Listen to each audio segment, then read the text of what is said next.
வண்ணத்துப்பூச்சி சமாதான பூங்காவின் ஏற்பாட்டில் கடந்த 11ஆம் தேதி மாலை 3 மணிக்கு மட்டக்களப்பு அரசடியில் அமைந்துள்ள மாவட்ட கூட்டு சபை கட்டடத்தில் அருட்தந்தை போல் சற்குணநாயகம் தலைமையில் மாவட்ட கூட்டுறவு சங்க தலைவர் திரு கே ஜெகநாதன் அவர்கள் விருந்தினராக கலந்து கொள்ள மாவட்ட கூட்டுறவு சபையின் செயலாளர் திருமதி தர்ஷினி மற்றும் பணிப்பாளர் சபை உறுப்பினர் வைத்திய கலாநிதி அகிலன் ஆகியோரோடு கூட்டுறவு காப்புறுதி முகாமையாளர் மட்டக்களப்பு சிக்கன கூட்டுறவு சங்க செயலாளர் செபாஜீஸ் இன்டர்நேஷனல் முகாமையாளர் மற்றும் சில அழைப்பு அதிதிகளின் பிரசன்னத்துடன் மாய சித்திரம் வரையும் நிகழ்வு மிக சிறப்பாக தொடங்கி வைக்கப்பட்டது.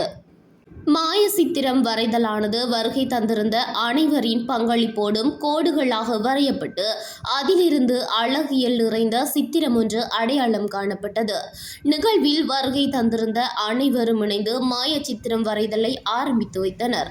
வண்ணத்துப்பூச்சி சமாதான பூங்காவினால் ஆரம்பிக்கப்படும் இந்த மாய சித்திரம் வரையும் நிகழ்வு தொடர்ந்து மிக சிறப்பாக முன்னெடுக்கப்பட இருக்கின்றது.